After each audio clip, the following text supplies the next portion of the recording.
మిగిలిన డీటెయిల్స్ చూద్దాం. హైడ్రా పేరుతో ఎన్నో దారుణాలు చేశారని బీఆర్ఎస్ నేత ఆర్ఎస్ ప్రవీణ్ కుమార్ విమర్శించారు. కోర్టులు పనిచేయని శని ఆదివారాల్లో పేదల ఇల్లు కూల్చారని మండిపడ్డారు. చెరువుల సంరక్షణ పేరుతో పేదల ఇల్లు కూల్చేశారని ఆరోపించారు. ఆయన హైకోర్టు వద్దని చెప్పిన పేదల ఇళ్లను కూల్చేశారని తెలిపారు. ప్రభుత్వ అధికారులకు దయచేసి నేను కోరుతా ఉన్నా, చట్ట ప్రకారమే పనిచేయండి. ఇవాళ రేవంత్ రెడ్డి ఉంటాడు, రేపు పోతాడు. ఇవాళ పొంగులేటి శ్రీనివాసుడు ఉంటాడు, రేపు పోతాడు. కానీ మీరు రాసే ఫైల్స్ 63 కోర్టు ధిక్కరణ కేసులు ఉన్నాయంటే మీరు అర్థం చేసుకోండి. 63 కోర్టు ధిక్కరణ కేసులు. ఇంకా హైకోర్టుకు మొక్కాలే, మిమ్మల్ని ఇంకా అరెస్ట్ చేసి జైలు పడేయలేదు. హైకోర్టు చాలా దయా దాక్షిణ్యాలతో ఇప్పటికి కూడా మీకు ఒక అవకాశం ఇచ్చింది. ఇవాళ నేను CCLA గారిని కోరుతా ఉన్నా, ప్రిన్సిపల్ సెక్రటరీ రెవెన్యూ కోరుతా ఉన్నా, అదేవిధంగా గౌరవ DGPని కోరుతా ఉన్నా.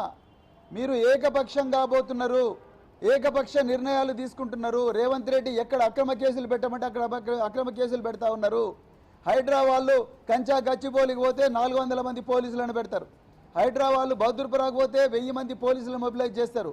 హైడ్రా వాళ్ళు లోతుకుంట పోతే 1000 మంది పోలీసులను మొబిలైజ్ చేస్తారు. చివరికి గౌరవ హైకోర్టు ఏం చెప్పింది? ఈ పోలీసులంతా కూడా ఈ దుర్మార్గమైన ప్రభుత్వానికే సపోర్ట్ చేస్తూ ఉన్నారు. ఇక హైడ్రాపై హైకోర్టు తీర్పు సీఎం రేవంత్ రెడ్డికి చెంపదెబ్బ లాంటిదన్నారు. రాష్ట్రాన్ని పాలించే నైతిక హక్కు రేవంత్ కు లేదని విమర్శించారు. ఈ హైకోర్టు ఇచ్చిన తీర్పు అనేది రేవంత్ రెడ్డికి ఒక పెద్ద చెంపదెబ్బ. రేవంత్ రెడ్డి గారు, మీకు ఏ మాత్రం కూడా తెలంగాణను పరిపాలన చేసే నైతిక హక్కు లేదని ఈరోజు గౌరవ హైకోర్టు ఇచ్చిన తీర్పు ద్వారా తెలిసిపోయింది.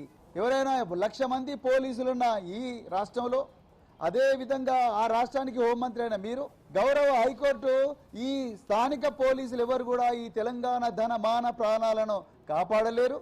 అందుకొరకు ఆర్మీ అధికారులను ఆదేశించిందంటే ఇంకా మీకు ఎక్కడున్నది?